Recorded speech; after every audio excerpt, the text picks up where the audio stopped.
I started writing actually uh, very young. I started writing when this thing happened to my eyes.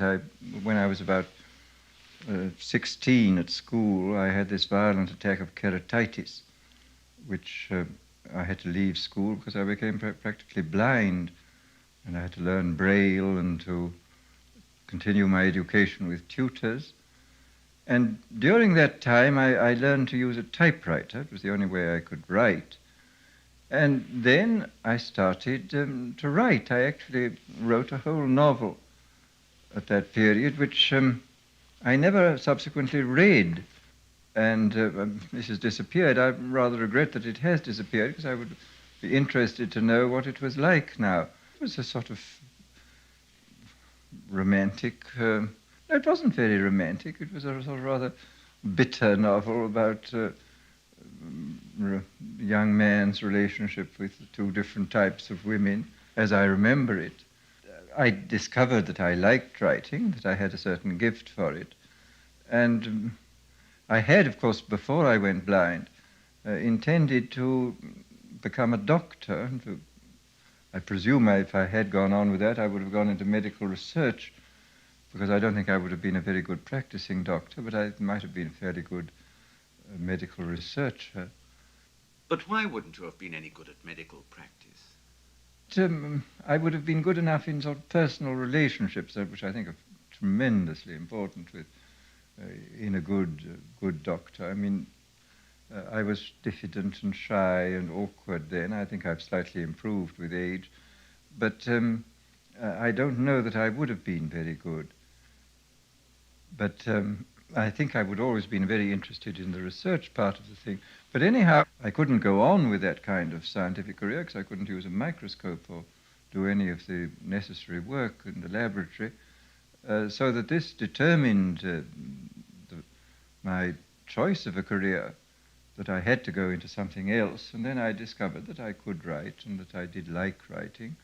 And from that time on, I always wrote a good deal. I wrote when I was an undergraduate. I wrote a lot of verse in those days. And then I also wrote a certain amount of prose. And I did publish my first prose book when was it? I think about 1920, I think, the first book of stories that I wrote. How did you come to publish? Did you already know publishers, or did you write to them? Well, I'd published a certain amount of verse in periodicals. I'd published two little volumes of verse with Blackwell at Oxford, and a certain amount had been published, as I say, in papers like The Nation and in art journals of different kinds.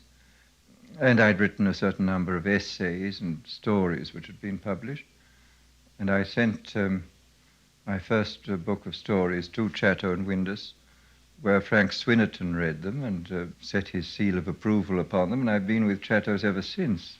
I've always enjoyed it. I've always, it's never come very easily. I mean, all my thoughts, in a sense, are second thoughts. I tend to write everything over again. But I like it. It's laborious, but it's work which I find very rewarding and extraordinarily interesting. I mean, this seeking the right way of saying something. And I must say, I was very interested not long ago in looking over an old volume of essays which I'd written while at Oxford for my tutor.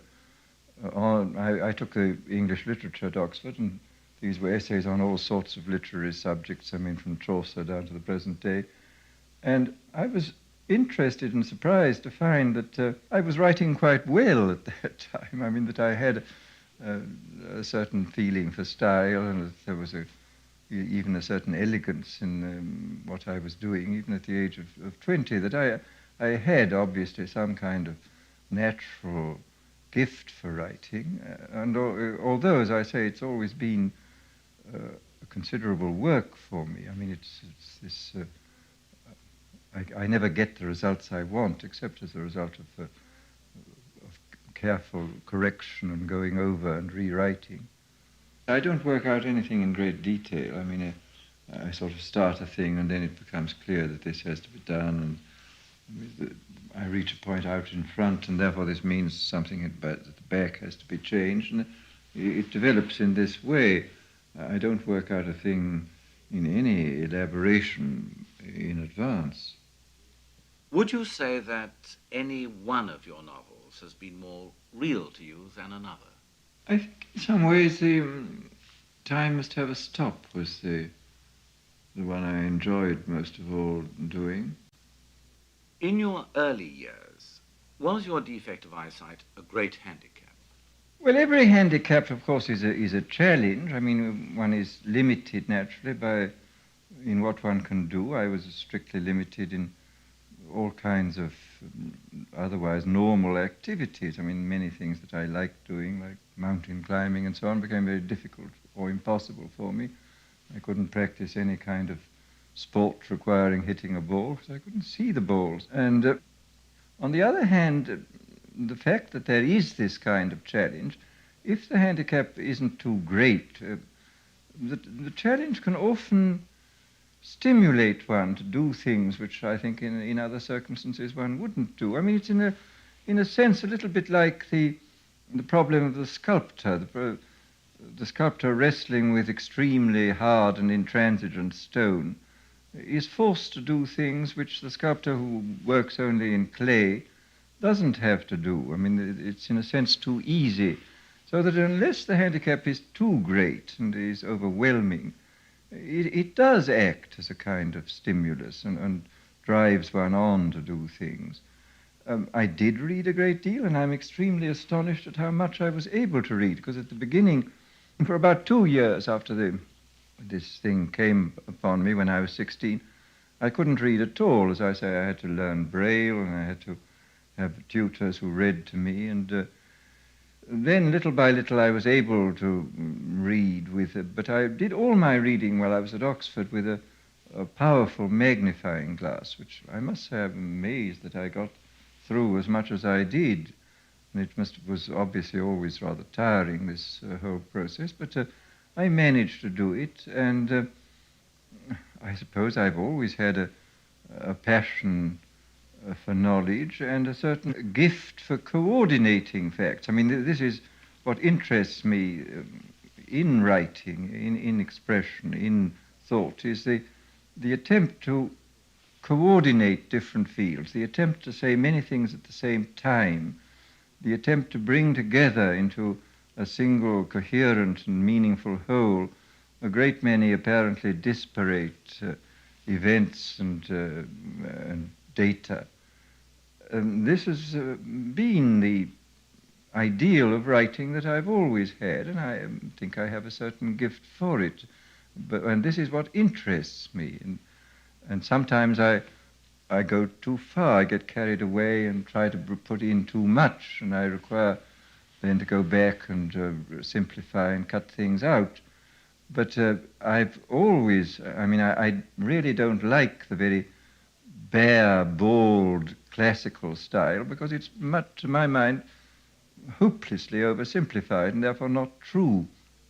I mean, life in its reality is incredibly complex and very, very subtle, and therefore I would think that any form of art which is as simplified, say, as the French tragedy of the 17th century, is intrinsically an inferior art. I mean, maybe very, very elegant and beautiful, but if you can impose order upon a much more complex mass of material, as Shakespeare was able to do, this seems to me intrinsically a superior form of art. And I would say this is true of any kind of art. I mean, isn't this the distinction in the pictorial arts between what is technically known as fine art and the crafts? The crafts are extremely simple forms. I mean, the form of pottery is exceedingly simple, and it can be incredibly beautiful.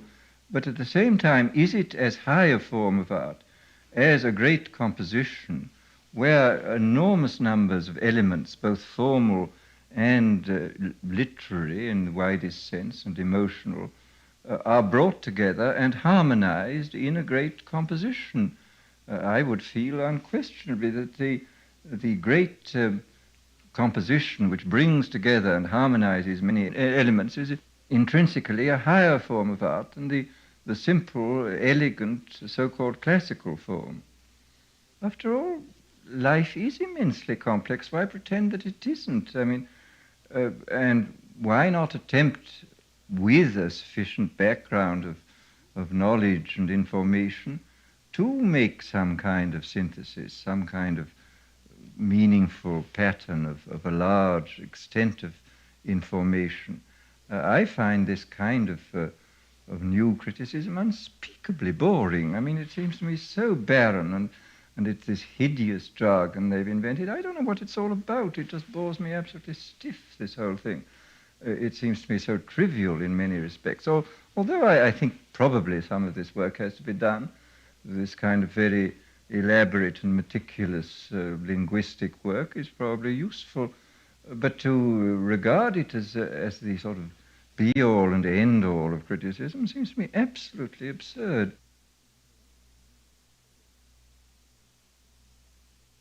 What were the main conscious influences on your development? If you were asked, who would you say influenced you most in your youth? After I went blind, I mean, I had a succession of tutors, one of whom was President Sir George Clark, who was what is he called? Is he called the president or the principal of Oriel? Was he Oriel? I think so. The 17th century historian. He was very remarkable. He was a contemporary of my second brother, who subsequently died at Oxford, and he'd just sort of come down from Oxford, and he tutored me, and I certainly got a great deal out of him. He was an extremely well-read and highly civilized young man. And then, up at Oxford, I happened to have a very good tutor in English literature who was unfortunately killed in the war, Tiddy. Then after that, I had this extraordinary fortune to meet a great many of the ablest people of my time. I mean, all the Bloomsbury people like Maynard Keynes and Clive Bell and Vanessa and Virginia Woolf, Russell I met then, and D.H. Lawrence. And this was a sort of liberal education to me, and Roger Fry was was very kind to me, and from whom I certainly learned a great deal about art, for example. Roger Fry, I think, remains a very good art critic. I mean, he had extraordinary sensibility and immense knowledge and enthusiasm, and was a good, genuinely good man, as well as being immensely charming and interesting. And then Clive Bell, he was always extremely stimulating and very kind to me. I mean, from them I learned a great deal about art, which I really didn't know anything about at all before. I mean, they sort of introduced me to modern art, to post-impressionism and cubism and so on. Keynes I knew less well, but I mean, he was always fascinating. He had this immense range of knowledge and would come out with these curious or rather elliptical remarks about things. He was always very, very fascinating character.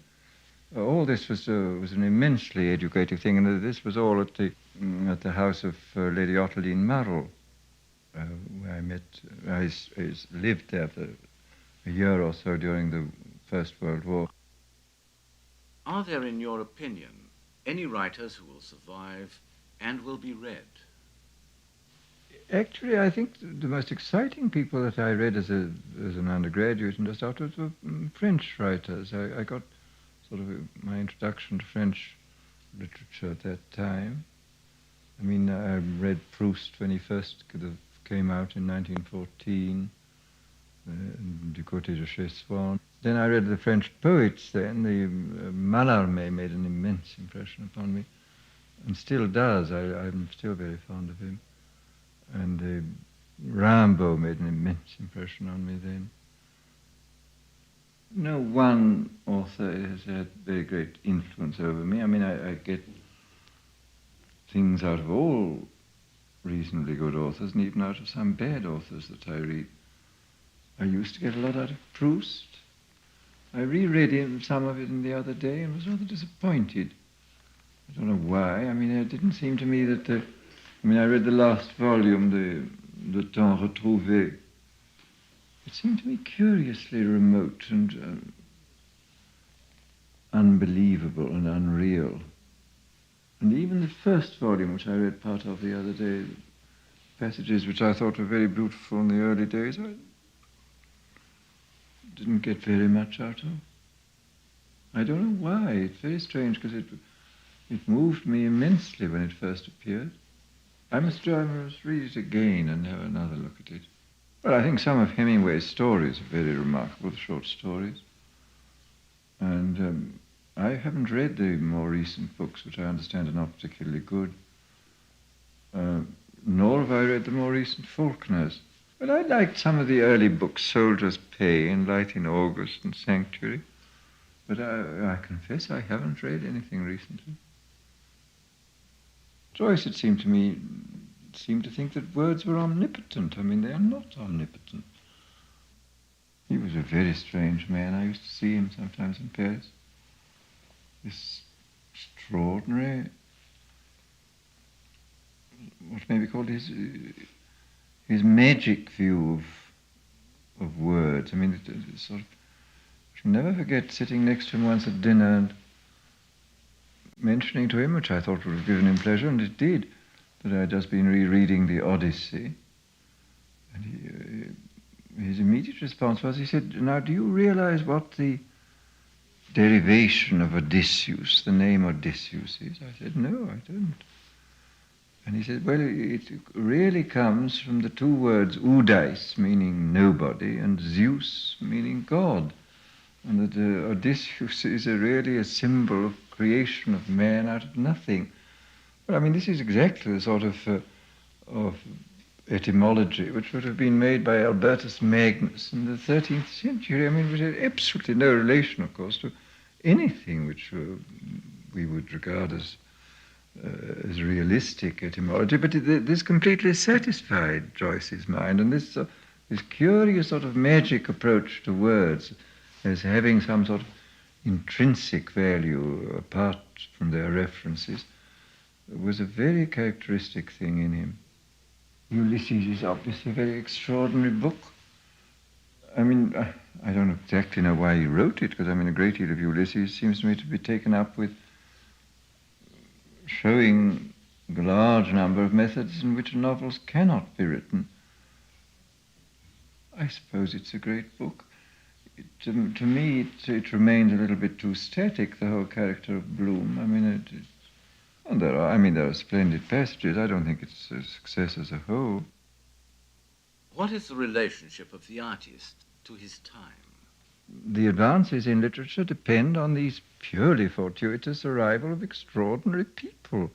I mean, nobody could conceivably have foreseen Shakespeare. I mean, nothing preceding Shakespeare really indicated what this man would be. Nothing in Russian literature really indicated that Tolstoy would come along. I don't know. I mean, after the event, one would, by stretching the imagination a little and stretching the facts, one maybe find John the Baptists and precursors of various kinds, but are they really precursors? Do they really say anything? I don't know. I mean, I have this curious feeling that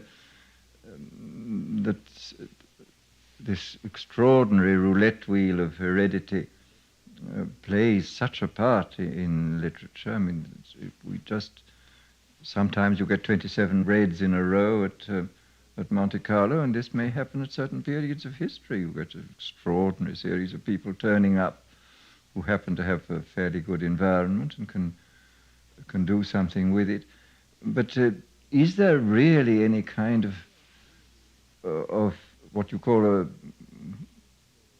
a pruning period? I mean, I think what you can always say in the history of any given art, that so often you see that the development of an art form is due not to external circumstances at all, but is due to the internal logic of the arts.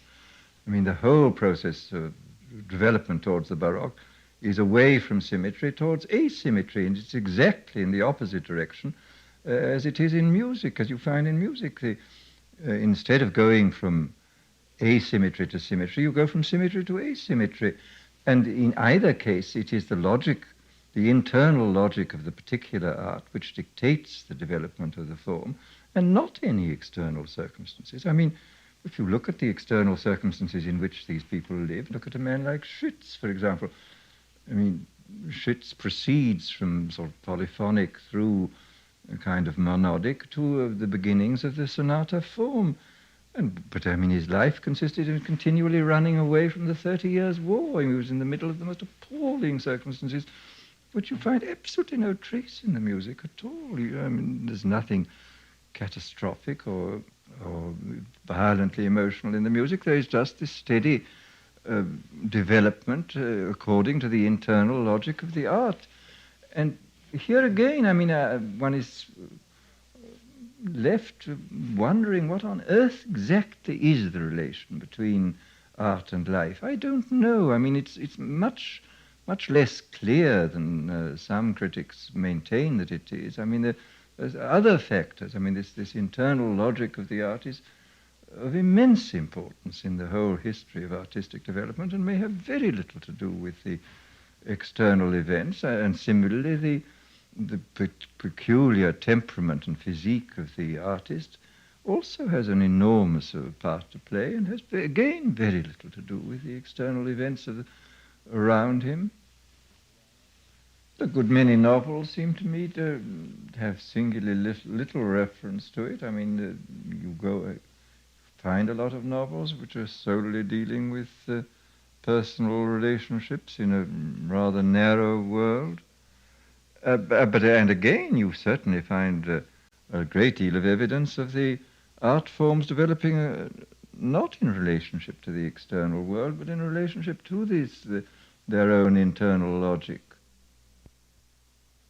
They're geniuses and geniuses. I mean, there are some who are content to work within the tradition in which they find themselves, and others who find it necessary to modify that tradition.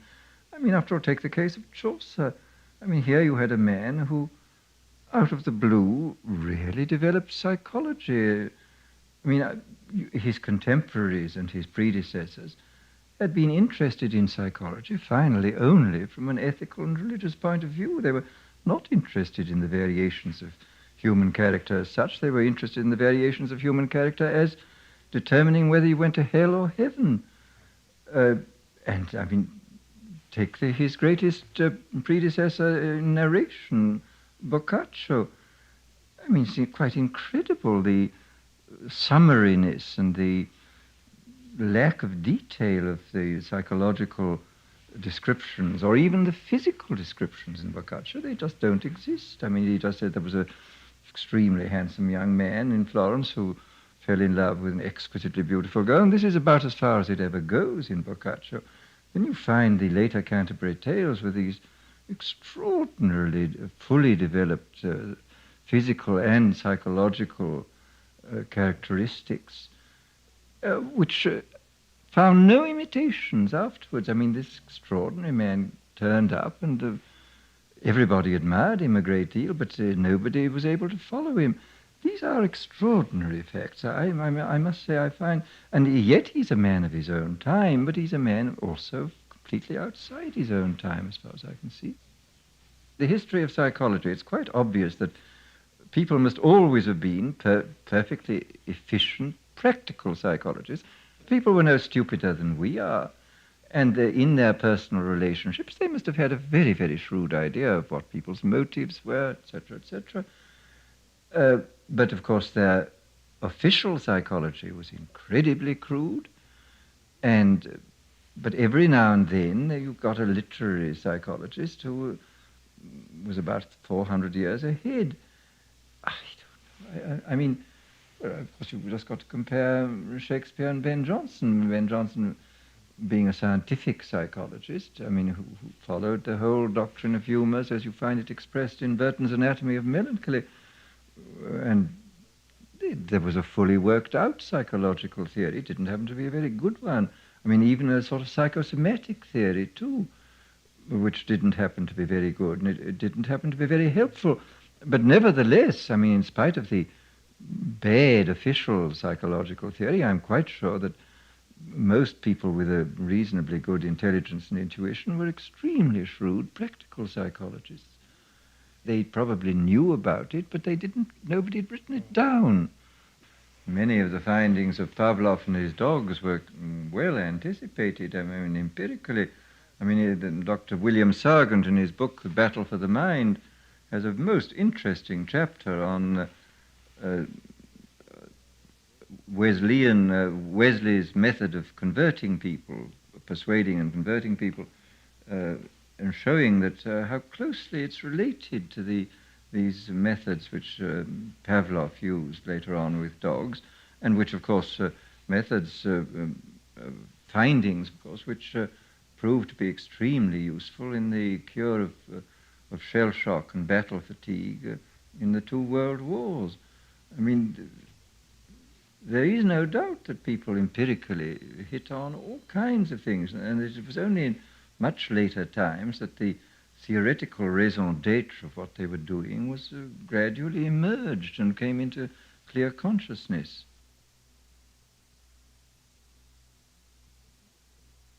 Speaking as yourself, speaking also as a member of your generation, how serious, how enduring was the impact on your mind of Freud? I was never as intoxicated by Freud as some people were. I mean, I thought, and I get less intoxicated as I go on. I mean, I think he omitted so much from his purview of human beings. I mean, this fact that he really leaves out completely out of account the whole physical side of man.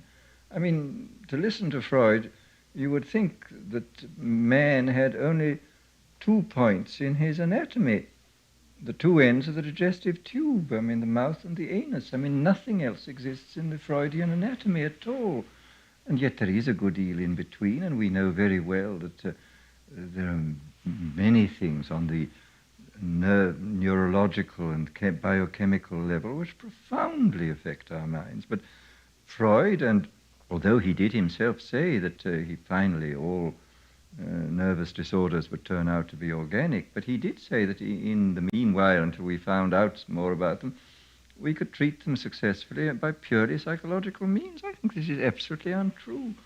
And his followers, of course, dogmatically insist upon this. I mean, in the most ridiculous way. The orthodox Freudians, well, thank heaven, the most psychotherapists are not orthodox Freudians now. They are eclectics and making use of organic and chemical methods and psychological and sociological methods which guarantee a cure, which the pure Freudian doesn't get with his 8 years on the couch. More and more, as I learn more about what is happening now in the field of neurology and biochemistry, and in the general study of human physique and the classification of human types, I feel more and more strongly that you have to have the total organic approach. I mean, this is trying to see the thing as a totality. I mean, it's just, we have to make the best not only of both worlds, but of all the worlds. Man is a multiple amphibian who lives in about 20 different worlds at once.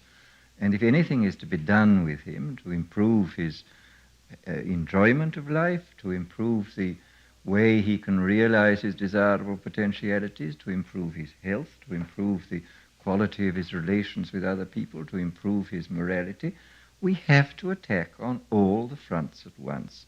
And we have the greatest, what may be called the original sin of the human mind, is sloth, it's oversimplification. We want to think that there is only one cause for any given phenomenon, therefore there is one cure. There is not, and this is the trouble, that no phenomenon on the human level, which is a level of immense complexity, can ever have a single cause. I mean, we must always take at least half a dozen conspiring causal factors into consideration, and any attempt to improve human life has to take into account the psychological factors, the sociological factors, the physical factors, the chemical factors, all of them. Practically, you see, I mean, the trouble with the Freudians is that they took only one set of factors into account. Well, of course, their system doesn't work at all well. in practice.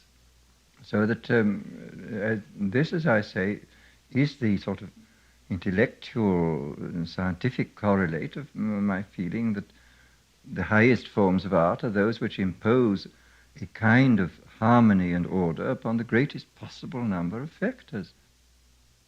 Don't you think that by the 19th century, by Victorian times, although there was all this injustice and horror, there was a beginning of social consciousness? There's a considerable drive towards amelioration of social conditions, and a lot of reforms took place. I remember years ago going to look at the mummy of Jeremy Bentham at the top of the big staircase in University College in Gower Street, going with Schweitzer to see it. And one opens the door, and there sits this sweet little old gentleman he has a wax face, and his silvery hair which falls over his shoulder, and a bottle green swallowtail coat with brass buttons and striped cotton trousers and varnished pumps, smiling at one. And Schweitzer looked at him for some time and said, "Oh, I'm always so very, very fond of Jeremy Bentham. He's one of the few philosophers whose doctrines never did any harm, but on the whole did nothing but good." I thought this was a very interesting thing. And he said, "Oh, compare him with Hegel, for example," and sort of shook his head in despair. And it is quite true that if the tree is known by its fruits, well then the Benthamism is infinitely to be preferred to Hegelianism, which gave us Marxism and Prussianism and all kinds of horrors. Whereas Bentham gave us Chadwick and decent sewage systems and proper municipal government and things like that, all of which are wholly to the good.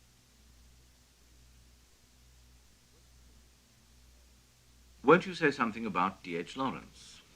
I met Lawrence during the war, and of course I knew him best later on in the last 4 years of his life, from 26 to 30. He was perfectly extraordinary as a human being. He was extremely fascinating, and he was always stimulating, a little alarming to be with. I mean, because he was very fond of my first wife, and we got on very well, and I think we were among the relatively few people with whom he didn't, one time or another, have a quarrel. And we saw, as I say, a great deal of him in the last 4 years of his life. Why was he always quarrelling? Well, he was a prickly man, and I don't know. I mean, he somehow did it on principle, I feel. No, I don't know, perhaps that's wrong. I don't know what it was a very strange thing. He would sort of burst out in this curious way against people. But it was always a pleasure to be with him and to hear his comments on things, his reactions to nature and so on were always very, very fascinating. But some of the things he said seemed to me quite horrifying. For example, his resistance to the intellect. Well, of course, I never understood his anti-intellectualism, all the more so as he was an intellectual. I mean, as a young man, he'd been a great passer of examinations, and he had a great store of knowledge. He didn't really like to say so, but he did. He was very well read.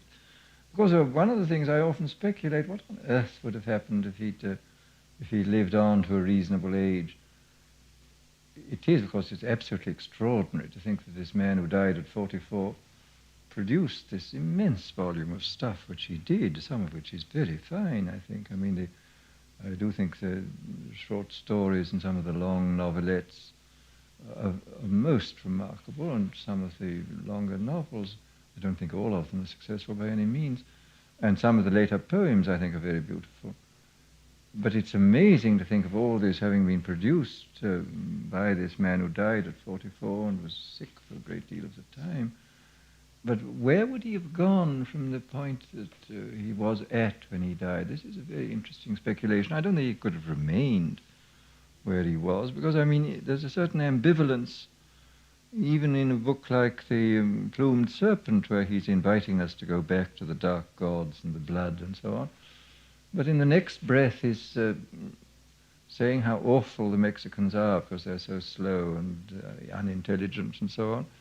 I mean, it's a very odd book. I mean, you get the tirades against the Mexicans almost in the terms of English colonel talking about the natives. In the next breath, you get then these tremendous invitations to sink yourself in the blood. So that there was even then a kind of ambivalence. I think he would have come round to what seems to me a more balanced view. I mean, this whole thing that we have to make the best of both worlds. I mean, both worlds are in us. We have the world of blood and the dark gods. I mean, there was this curious, how many years was it? I mean, well, it was 8 years of wandering between 1918 and 26 when I didn't see him because he was wandering all over the globe then, hoping to find this kind of promised land which was obviously not there. I mean, he was very charming generally. I mean, he would sometimes sort of get cross, but he could be very amusing and entertaining.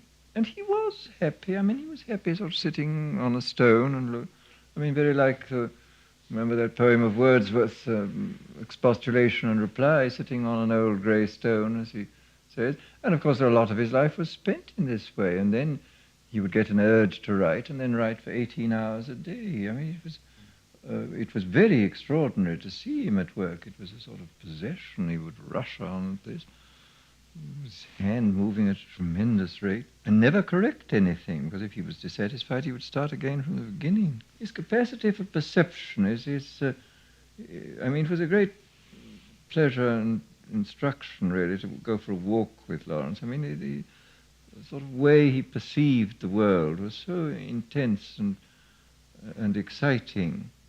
The point is that you must have both. I mean, the blood and the flesh are there, and in certain respects they are wiser than the intellect. I mean, if we interfere with the blood and the flesh with our conscious mind, we get psychosomatic troubles. But on the other hand, we have to do a lot of things with the conscious mind. Why can't we do both? I mean, we have to do both. This is the whole art of life, of making the best of all the worlds. Here again is one of these fatal examples of trying to make everything conform to the standards of only one world, which is perfectly, seeing that we are amphibians, it's no good. These were perverse sides of him, there's no doubt about it. But and I think he would have sort of gradually emerged from this curiously one-sided view of life and attempt to make all life conform to one kind of a pattern. I feel now that, obviously the sensual side of man is of immense importance, but again, this is the question of making the best of both worlds. This is the problem is, how do we reconcile it with consciousness? How do we become fully aware of it? How do we integrate it into our lives? I mean, this is the important problem. And of course, it's interesting to see what has been done historically in this field to achieve precisely this. I mean, this is the interest, for example, of such things as Tantra in India and Tibet. I mean, this is an attempt to find means whereby the spirituality, quotes, can be expressed and discovered in terms of the ordinary processes of life, including the sensual processes. I mean, this to me is the supreme doctrine now. I mean, the whole Mahayana approach of the summing up of the doctrine which says that nirvana and samsara are one, the world of liberation and the world of appearances are identical, provided you can find eternity within time. I mean, people like Blake knew all about this and were attempting to do it, and this, it seems to me, is the essence of the art of life, that discovering these methods of finding, so to say, the absolute in the relative, the timeless in the temporal, the spiritual within the world of sense and matter. And I don't think it's impossible. I mean, I think that this is the whole art of living. which again, this is part of this thing which I feel to be supremely important, of making the best of both worlds, of finding out how to harmonize these disparate elements in the human being. And of course, if you had marriage as an institution and this other thing breaking in and smashing the institution, well, then obviously you got into trouble. When passion was completely divorced from marriage and broke up marriage, well, then necessarily it seemed a kind of diabolic possession almost. I mean, passion seemed, for all the Greeks spoke about it, I mean, arte in Homer, meaning the state of mind which leads to disaster. In the tragedians, it just means disaster, but in Homer it means the state of mind leading to disaster. And Arte was a daughter of Zeus, whom Zeus, for his own strange and practical joke-like purposes, used to let loose on people. I mean, Arte was the person who blinded Agamemnon into stealing Achilles' girl from him. And when they reconcile, he apologizes and says, "But it wasn't I who did it, it was Arte who did it." And Achilles says, "Yes, of course it was. Arte is really very serious." And if you had this idea, I mean, the sexual passion was just one of the manifestations which this mischievous daughter of Zeus who could possess you, one of the ones that she imposed upon human beings. They can now blame it, fortunately, on their complexes and the mothers having not weaned them properly or something of the kind. I mean, in fact, it is now the conception of the unconscious, isn't it, that we use instead. But we don't use, you see, what the Freudians don't use is the counterpart in Greek, in Homeric literature, which is menos, which is the divine capacity to do the impossible. You're suddenly filled with this sort of inspiration. I mean, even horses get it sometimes. I mean, a horse gets so much menos that he can gallop along at a terrific rate. And you get it in fighting, you get it in talking with people, and it is perfectly true. I mean, these uprushes of greater, more than normal, almost supernatural powers and capacities which are a fact of experienced life. I think these two conceptions are very interesting, and of course, until you have a clear conception of the unconscious, both on its negative and its positive side, you must have resort to these ideas of supernatural possessions. No, I mean, I think there's a possibility of sexual relations not involving powerful love, but involving sort of friendliness and playfulness. I mean, I think there are many stages of sexual relations which are also quite valuable interpersonal relations, although they may not be of the supremely satisfying quality. But obviously the relationship merely of a man who goes into a brothel and takes the first prostitute is a highly unsatisfactory relation. I mean, but it's possible to imagine relationships short of the highest a great deal more satisfactory than that. I mean, of a kind of many kinds of relationships which do involve some degree of personal involvement.